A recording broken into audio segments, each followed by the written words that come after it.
ഞാൻ ചെയ്യുന്ന സെക്സ് ഭാവിക്ക് ഓക്കെയാണ്. എന്റെ ഇത് കൊടുക്കണം, ഇത് കൊടുത്താൽ മാത്രമേ ഒരു ലക്ഷം നിൽക്കുള്ളൂ. അല്ല ഒരു പെണ്ണ് നിൽക്കില്ല, ഒരാളും നിൽക്കില്ല. നമ്മുടെ കപ്പിൾ ലൈഫിൽ എന്താണ് ഫീൽ ചെയ്യുന്നത്? സെക്സ് ഓക്കെ ആണോ? Hi Malayalees, welcome back to Guru കിക്കീസ് എന്റർടൈൻമെന്റ് വ്ലോഗ്. അപ്പോ പുതിയ വ്ലോഗിന്റെ സ്വാഗതം. ಯಾರೆಲ್ಲ ಇನ್ನು ಸಬ್ಸ್ಕ್ರೈಬ್ ചെയ്യാതെ നമ്മുടെ വീഡിയോസ് സബ്സ്ക്രൈബ് ചെയ്യാം. അതിനൊന്നും ലൈക്ക് ചെയ്തു പ്രശ്നമാവുന്നില്ല, ജസ്റ്റ് ക്ലിക്ക് ചെയ്താൽ മാത്രം മതി. നിങ്ങൾക്ക് ബുദ്ധിമുട്ടൊന്നാവില്ല. ബെല്ലൈക്കൺ ഉണ്ടാവും. ചെയ്തോ വേണം ലൈക്കും ചെയ്തോ, ചെയ്തു വെച്ചോ, ആക്കിയാൽ മതി. ഉപകാരമാവും അല്ലേ? ചെയ്തിട്ട് വെക്കട്ടെ. സോ ഇന്നത്തെ വ്ലോഗിൽ നമ്മൾ സെക്സ് ടോപ്പിക്കാണ് സംസാരിക്കാൻ പോകുന്നത്. സെക്സ് ലൈഫ്, അതായത് ആഫ്റ്റർ മാരേജിന് ശേഷം, അതായത് കല്യാണത്തിന് ശേഷം സെക്സ് എത്രത്തോളം ഇമ്പോർട്ടന്റ് ആണെന്നാണ് നമ്മൾ സംസാരിക്കാൻ പോകുന്നത്. ചിലര് പറയാൻ മടിക്കുന്ന കാര്യമാണ്, ഭയങ്കര ഷൈ ആണ്. നമ്മളത് മാറുന്ന സമയം, നമ്മൾ ഇന്ത്യക്കാർ മാത്രമേ ഉള്ളൂ സെക്സ് എന്ന് പറയുമ്പോ ഭയങ്കര ഷൈ ആണ്. അത് ഭയങ്കര മോശമാണ്. ഇവിടെ മാത്രമേ ഉള്ളൂ ഈ 18 വയസ്സിന് ശേഷം ആണ് ഇതൊക്കെ അറിയണം, പഠിക്കണം. മറ്റുള്ള കൺട്രീസിലുള്ള 14 വയസ്സാണ് ആക്ച്വലി. 10 ചെറിയ കുട്ടികൾക്കുള്ള സെക്സ് ലൈഫ്, സെക്സ് എന്താണെന്നൊക്കെ അറിയേണ്ട സമയമായി. സെക്സ് ലൈഫാണ് ഞാൻ എന്റെ അഭിപ്രായത്തില് കല്യാണം കഴിഞ്ഞ ശേഷം സെക്സ് ആണ് ഇമ്പോർട്ടന്റ്. ഫസ്റ്റ് ഞാൻ പറഞ്ഞത്, ഈ സെക്സ് കിട്ടാതെ ഒരുപാട് റിലേഷൻ കിട്ടിയിട്ടുണ്ട്. ഒരുപാട് റിലേഷൻ ആരും പുറത്തു പറയില്ല, ഇതുകൊണ്ടാണ് എന്റെ ഹസ്ബൻഡിന്റെ കയ്യിൽ നിന്ന് എനിക്ക് ഇത്രയും സെക്സ് കിട്ടുന്നില്ല, പ്ലഷർ കിട്ടുന്നില്ല. അത് പറയാൻ പഠിക്കുന്നതുകൊണ്ടാണ് ചില ആൾക്കാർ ഇതാണ് റീസൺ, അതാണ് റീസൺ ചുമ്മാ പറയും. പക്ഷെ ആക്ച്വലി റീസൺ ഇതാണ്, ഈ സെക്സ് ആണ് ഒരു കപ്പിൾസിന് മെയിൻ. അതാണ്, അത് കഴിഞ്ഞിട്ടേ ഉള്ളൂ ലവ് എന്നാണ് ഞാൻ വിശ്വസിക്കുന്നത്. സെക്സ് എന്ന് വെച്ചാൽ നമ്മൾ തന്നെ എപ്പോഴും സെക്സ് ചെയ്യുന്ന ആൾക്കാരൊന്നല്ല നമ്മളങ്ങനെ എന്ന് വെച്ചിട്ട്, നമ്മൾ കൊടുക്കുന്ന സമയത്ത് നമ്മളത് അവർക്ക് പാർട്ണർ എന്താണ് വേണ്ടത് അത് നമ്മൾ കൊടുക്കണം. അല്ലെങ്കിൽ നിങ്ങളെ പാർട്ണർക്ക് പറയണം, ഇന്നത്തെ കാര്യം ഇങ്ങനെ ചെയ്യുമ്പോഴാണ് എനിക്ക് പ്രഷർ കിട്ടുക, ഇങ്ങനെ ചെയ്യുമ്പോഴാണ് എനിക്ക് സുഖം, ഇങ്ങനെ ചെയ്യുമ്പോഴാണ് എനിക്ക് അങ്ങനെ കിട്ടുക, നീ ഇങ്ങനെ ചെയ്യണം, അങ്ങനെ ചെയ്യുമ്പോൾ നമ്മൾ ഓപ്പൺ ആയിട്ട് പറയണം, സംസാരിക്കണം, അണ്ടർസ്റ്റാൻഡിംഗ് ഉണ്ടാവണം. അപ്പൊ നമ്മൾ പാർട്ണറെ മനസ്സിലാവും, ഇങ്ങനെ ചെയ്ത് കൊടുക്കുക, അത് ചെയ്ത് കൊടുക്കണം. അവിടെയാണ് ബോണ്ടിങ് സ്ട്രോങ് ആവും. ഒരു best partners, best couples grow ചെയ്യാൻ പറ്റും. If your sex life is very nice, നിങ്ങളുടെ മാരേജ് ലൈഫിൽ സെക്സ് ലൈഫ് നല്ല ഉണ്ടെങ്കിൽ അപ്പൊ നിങ്ങൾ ജീവിതം എപ്പോഴും സന്തോഷമായിട്ടുണ്ടാവും. അപ്പോ സെക്സ് ലൈഫ് ആണ് ഏറ്റവും ലൈക്ക് ഒരു കപ്പിൾസിൽ ഏറ്റവും പ്രധാനം ഇമ്പോർട്ടന്റ് ആയിട്ടുള്ള കാര്യമാണ് സെക്സ്. അത് നിങ്ങൾ പറയാൻ പഠിക്കരുത്. നിങ്ങൾ കപ്പിൾസ് ഈ വീഡിയോ കാണുന്നുണ്ടെങ്കിൽ ദയവ് ചെയ്ത് നിങ്ങളെ ഹസ്ബൻഡിന്റെ അടുത്ത് പറയാ, അല്ലെങ്കിൽ നിങ്ങളുടെ വൈഫിന്റെ അടുത്ത് പറയാ, എനിക്ക് ഇങ്ങനെ ചെയ്താലാണ് സുഖം, എനിക്ക് അങ്ങനെ ചെയ്താലാണ് സുഖം. ഇത് ചെയ്ത് തരണം. സെക്സ് നിങ്ങൾ അങ്ങോട്ടും ചെയ്ത് കൊടുക്കണം. അതിനാണ് ഈ കല്യാണം കഴിക്കുന്നത് തന്നെ. അതായത് ഫാമിലി കല്യാണം വെച്ചാൽ എന്താ, പാരന്റ്സിന്റെ രണ്ട് ആണിന്റെ പെണ്ണിന്റെ പാരന്റ്സ് അനുവാദത്തോടു കൂടെ ഗവൺമെന്റ് പരമായി സൈൻ ഇട്ടിട്ട് സെക്സ് ചെയ്യുന്നതാണ് കല്യാണം.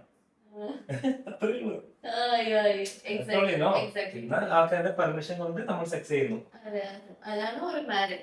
പണ്ടത്തെ കാലത്ത് നിങ്ങൾ ചിന്തിച്ചിട്ടുണ്ടോ, ഈ കല്യാണം വരുന്നതിന് മുമ്പ്, ഏത് പണ്ടത്തെ കാലത്ത് കല്യാണം ഉണ്ടാകും ഈ പട്ടിയെ കുറിച്ചൊക്കെ ചെയ്യുന്ന പോലെ ചെയ്താണ് നമ്മളൊക്കെ ഉണ്ടായത്. നമ്മളുണ്ടായല്ല, അന്നത്തെ കാലത്ത് അങ്ങനെയാണ് ഇത്രയും ജനറേഷൻ വന്നത്.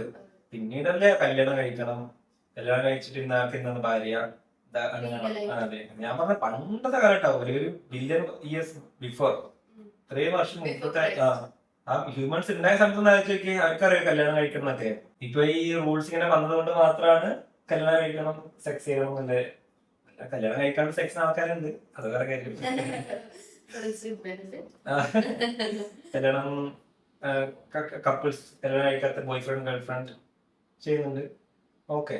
പക്ഷെ നിങ്ങൾ കല്യാണം കഴിയുമ്പോ കല്യാണത്തിന് മുമ്പ് നിങ്ങൾ ചെയ്യുന്ന ആ സെക്സ് ആയിരിക്കില്ല കല്യാണത്തിന് ശേഷം നിങ്ങൾക്ക് കിട്ടുന്നത്. കല്യാണത്തിന് മുമ്പ് ബോയ് ഫ്രണ്ട് അവന്റെ വീട്ടിൽ പോകും, ഗേൾ ഫ്രണ്ട് അവളുടെ വീട്ടിൽ പോകും. ഇടയ്ക്കത്ത് നിന്ന് കിട്ടുമ്പോ നമുക്ക് നല്ലോണം അവരിതുണ്ടാവും, മനസ്സിലായില്ലേ? ആക്ഷൻ വരുന്നുണ്ട്, അങ്ങനെ പറഞ്ഞാൽ നിങ്ങൾക്ക് മനസ്സിലാവുള്ളൂ. പക്ഷെ കല്യാണത്തിന് ശേഷം നിങ്ങളുടെ ഭാര്യ എപ്പോഴും നിങ്ങളുടെ കൂടെയാണ്, നിങ്ങളുടെ ഭർത്താവ് എപ്പോഴും നിങ്ങളുടെ കൂടെയാണ്. മടുക്കുന്നല്ല, നമ്മളെ കൂടെ തന്നെ ഉണ്ടാവും. നമ്മളെല്ലാ കാര്യങ്ങളും കാണുന്നു, നമ്മൾ ബാത്റൂം പോകുന്ന കാണുന്നു, കുളിക്കുന്ന കാണുന്നു, അതുപോലെ ബാക്കി കാര്യങ്ങളൊക്കെ ചെയ്യുമ്പോ ആ സെക്സ് ലൈഫിൽ ഇതൊരു പ്രശ്നം ആവരുത്. അങ്ങനെ ആവുമ്പോഴാണ് പ്രശ്നം വരുന്നത്. മനസ്സിലായില്ലേ? നമ്മൾ എപ്പോഴും കിട്ടുമ്പോൾ നമ്മൾ ഇപ്പം കപ്പിൾ സമയത്ത് നമുക്ക് നല്ല മൂടായിരുന്നു. വെച്ചാല് ചെയ്യാനുള്ള ഒരു ടെൻഡൻസി കൂടുതലായിരുന്നു. ഇപ്പൊ എന്തുകൊണ്ടില്ല? എന്താ വെച്ചാൽ നമ്മളിപ്പോ ഒരുമിച്ചാണ് താമസിക്കുന്നത്. അപ്പൊ നമുക്ക് ആ ഒരു ഇത് ഉണ്ടാവില്ല. പക്ഷെ നമ്മൾ ഉണ്ടാക്കി എടുക്കണം. അവിടെയാണ് കപ്പിൾസ് വിജയിക്കുക. അങ്ങനെ എന്റെ അഭിപ്രായം. കിരുത്തൂട്ടിന്റെ ലൈഫ്, വാവയുടെ ലൈഫിൽ എങ്ങനെ ഉണ്ട്? സെക്സ് ലൈഫാണോ ഇമ്പോർട്ടൻറ്റ് തോന്നിയിട്ടുണ്ടോ? നമ്മുടെ ഇതിലെന്താണ് ഓപ്പൺ ആയിട്ട് പറഞ്ഞു, നോ ഇഷ്യൂ. നമ്മള് കൊറേ നമുക്ക് സ്ട്രെസ് ഉണ്ടാവും. സ്ട്രെസ് കൊറേ ഫോമിലുണ്ടാവും സ്ട്രെസ്. ഫോർ എക്സാമ്പിൾ കരണെങ്കിൽ സ്ട്രെസ് പോവും, ചീത്ത പറഞ്ഞെങ്കിൽ സ്ട്രെസ് പോവും. ഇതൊരു സ്ട്രെസ് തന്നെ. ഇതിലൂടെ നമുക്ക് നമ്മുടെ സ്ട്രെസ് കളയാം. ഇത് ചെയ്തിട്ട് നമുക്ക് സ്ട്രെസ് സത്യം തന്നെ. ഏറ്റവും കൂടുതൽ സ്ട്രെസ് പോകുന്നത് ഇത് ചെയ്യുമ്പോഴാണ്. അത് നമുക്കല്ല, ബ്ലഡ് സർക്കുലേഷൻ കൂടുന്നുണ്ട്, ഒരുപാട് നല്ല കാര്യങ്ങളുണ്ട് കേട്ടോ. നല്ല ഉറക്കം കിട്ടും, ബ്ലഡ് സർക്കുലേഷൻ കൂടും, സെക്സ് വഴി ഒരുപാട് നല്ല ഉപകാര കാര്യങ്ങളുണ്ട്. ഫാറ്റ് ബേൺ ആവും. അതിനേക്കാളും എഫക്റ്റ് ആണ് സെക്സ് ചെയ്യുമ്പോൾ.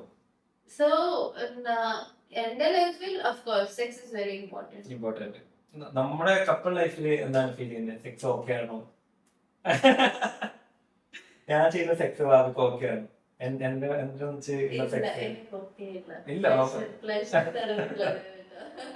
ഇന്നലെ രാത്രി ആരാ തന്നെ?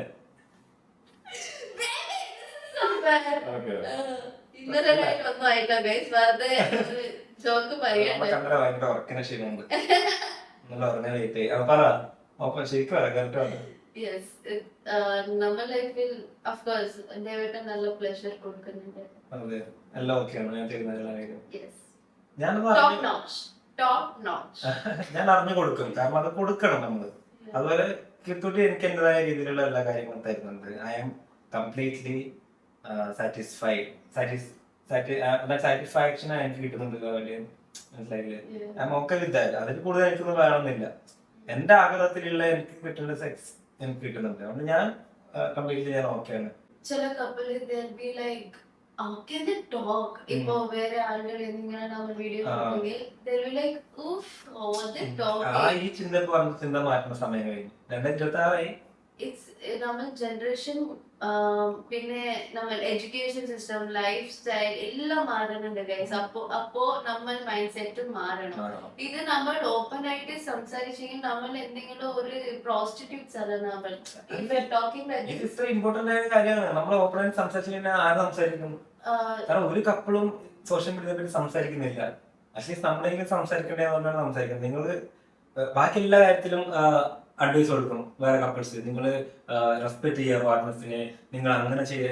എന്ത് ഇപ്പൊ ചോദിക്കില്ലേ ഇന്റർവ്യൂവിൽ, എങ്ങനെയാണ് നിങ്ങൾ ഇത്ര ഹാപ്പി ചെയ്യുക? അപ്പൊ നമ്മൾ ഇങ്ങനെ ചെയ്യും, നമ്മൾ അങ്ങനെ ചെയ്യും. അതല്ല, ഇതാണ് നോക്കേണ്ടത്. ഇത് കൊടുക്കണം. ഇത് കൊടുത്താൽ മാത്രമേ ഒരു റിലേഷൻ നിൽക്കുള്ളൂ. അല്ല ഒരു പെണ്ണ് നിൽക്കില്ല, ഒരാളെ നിൽക്കില്ല. നിങ്ങൾ ചിന്തിച്ചാൽ മനസ്സിലാക്കാൻ പറ്റും. നിങ്ങൾ റിലേഷൻഷിപ്പ് ഓക്കെ ഇല്ലെങ്കിൽ നിങ്ങൾ ചിന്തിക്കുക, ഓ ഇത് റീസൺ ആയിരിക്കും. ചിന്തിച്ച് നോക്ക്, ഞാൻ കറക്റ്റ് ആണോ കൊടുക്കുന്നത്? നിങ്ങൾ ചോദിച്ചു നോക്ക്. ഞാൻ ചെയ്യുന്ന സെക്സ് നിങ്ങൾ ഓപ്പൺ ആയി ചോദിക്കും. എന്തിനാണ് നാളെ ഇതില് അല്ലേ? ഓപ്പൺ ആയി ചോദിക്കും, ഞാൻ ചെയ്യുന്ന സെക്സ് നിനക്ക് ഓക്കെ ആണ്? അല്ല, ഓക്കെ അല്ലെങ്കിൽ ഞാൻ എന്താ ചെയ്യണ്ടേ? ഇന്നത് ചെയ്യണം.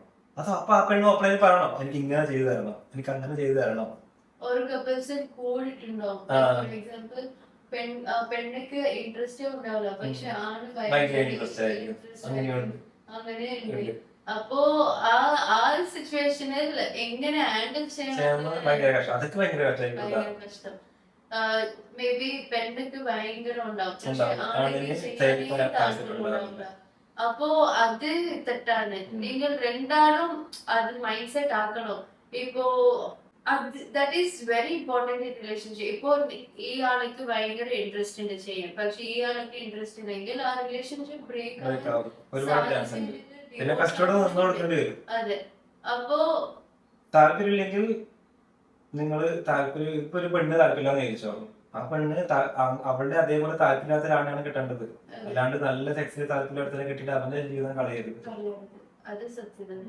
അപ്പോ യു ഹാവ് ടു നിങ്ങൾക്ക് ഇൻട്രസ്റ്റ് ഇല്ലെങ്കിലും ഓപ്പോസിറ്റ് പാർട്ട്ണർക്ക് പറ ഓപ്പൺ ആക്കിയിട്ട് പറയാം എനിക്ക് ഇങ്ങനെ താല്പര്യമില്ല ഇങ്ങനെ ചെയ്യാനില്ല because your is also interest വെച്ചിട്ട് ചെയ്യണമെങ്കിൽ താല്പര്യമില്ല അപ്പോ നോട്ട് ഷോയിങ് ഇൻട്രസ്റ്റ് അപ്പൊ അവർക്ക് സങ്കടാവില്ല അവൾക്ക് സങ്കടാവൂലേ അപ്പൊ എനിക്ക് ഇൻട്രസ്റ്റ് ഇല്ലാന്ന് കല്യാണം മുമ്പ് തന്നെ പറഞ്ഞോ അപ്പൊ കല്യാണമായിട്ട് കാരണം ലീഗലായിട്ട് നമ്മള് കല്യാണം ചെയ്യുന്നതാണ് അത് നിങ്ങൾക്ക് പിന്നെ വേർതിരിയണമെങ്കിൽ ഭയങ്കര കഷ്ടമാണ്. അതുകൊണ്ട് ഇന്നത്തെ ആൾക്കാർ ഓപ്പണായിട്ട് മുമ്പേ പറഞ്ഞായിരിക്കും നല്ലത്. അതുകൊണ്ട് നമ്മൾക്ക് പറയാനുള്ളത് സെക്സ് ഭയങ്കര ഇമ്പോർട്ടന്റ് ആണ്. നമ്മളോട് എന്താണ് ഉപദേശം കപ്പിൾസ് കൊടുക്കാൻ ഉപദേശം നമ്മൾ ഇടയിൽ കൊടുക്കുന്നത് സെക്സ് ആണ് ഫസ്റ്റ്. അത് കഴിഞ്ഞിട്ട് മതി റെസ്പെക്റ്റും ലവും കെയറിങ്ങും മാങ്ങാത്തുലിയൊക്കെ അല്ലേ. നിങ്ങൾ സെക്സ് ആദ്യം മര്യാദയ്ക്ക് ചെയ്യും ഒരു കപ്പിളും ബ്രേക്ക് ആവില്ല. സത്യം. ഒരു പെണ്ണും വേറെ ആളെടുത്ത് പോയില്ല കല്യാണമായിട്ട് ഒരാളും വേറൊരു പെണ്ണിനടുത്ത് പോകത്തുമില്ല. അഫയർ ഉണ്ടാവും. അതെന്താ വെച്ചാൽ ഭർത്താവിനെ കിട്ടാത്തതുകൊണ്ടാണ് പെണ്ണ് വേറെ പോകുന്നത്. ഭർത്താവ് പെണ്ണിനെ നല്ല കിട്ടാൻ കൊണ്ടാണ് ഭർത്താവ് വേറെ പെണ്ണെടുത്ത് പോകുന്നത്. So അതും sex also and also we have to ഇങ്ങനെ ചെറിയ ചെറിയ ഉണ്ടല്ലോ റെസ്പെക്ട് ഈച്ച് അതർ അണ്ടർസ്റ്റാൻഡ് ഉണ്ടാവണം പിന്നെ ടോക്സിക് ഉണ്ടാവാൻ പാടില്ല ദാറ്റ് ഓൾസോ കംസ് ലേറ്റർ. അത് നമ്മൾ അതേപറ്റി നമുക്കൊരു ടോപ്പിക് നമുക്ക് അടുത്തുള്ളത് സംസാരിക്കാം. അതേക്കുറിച്ച് കുറച്ച് സംസാരിക്കാനാണ്. ഓക്കെ ഫ്രണ്ട്സ്, അപ്പോൾ നമ്മുടെ ഇത്രയും പറഞ്ഞ കാര്യം നിങ്ങൾക്ക് മനസ്സിലായി ഞങ്ങൾ വിചാരിക്കുന്നു. അണ്ടർസ്റ്റാൻഡ് ചെയ്യാൻ നമ്മൾ പറഞ്ഞു എന്തായാലും ബാഡായിട്ട് എടുക്കരുത് പോലെ നമ്മള് ബാഡായിട്ട് ഒന്നും ഇവിടെ പറഞ്ഞിട്ടില്ല. ഞാൻ എന്തോ ഒരു പെണ്ണായിട്ട് ഞാൻ ഇവിടെ ഇങ്ങനെ ഇരുന്നിട്ട് വന്നിട്ട് പറഞ്ഞില്ലേ അത് കിഴത്തോട്ടിക്ക് ആ ഒരു മൈൻഡാണ്. ഈ ഒരു മൈൻഡ് എല്ലാം നമ്മളൊരു വെക്കും. മനസ്സിലായില്ലേ? നിങ്ങളിങ്ങനെ ഷൈ ആയിട്ട് സെക്സ് പറയുമ്പോ ഈ കേരളത്തിലെ ആൾക്കാർക്ക് സെക്സ് പറഞ്ഞാൽ അയ്യോ പോയി അതൊക്കെ മിണ്ടാൻ പോലും പറ്റില്ല.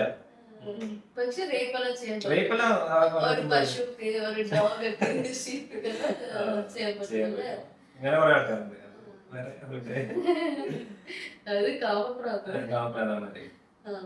സോ അങ്ങനെ അപ്പോ നമ്മള് ബാഡായിട്ടൊന്നും സംസാരിച്ചിട്ടില്ല. നമ്മൾ നല്ല കാര്യം മാത്രം സംസാരിച്ചിട്ട് നിങ്ങൾ അണ്ടർസ്റ്റാൻഡ് ചെയ്തിട്ട് ഈ വീഡിയോ കണ്ടു തീർക്കുന്നതായിരിക്കും.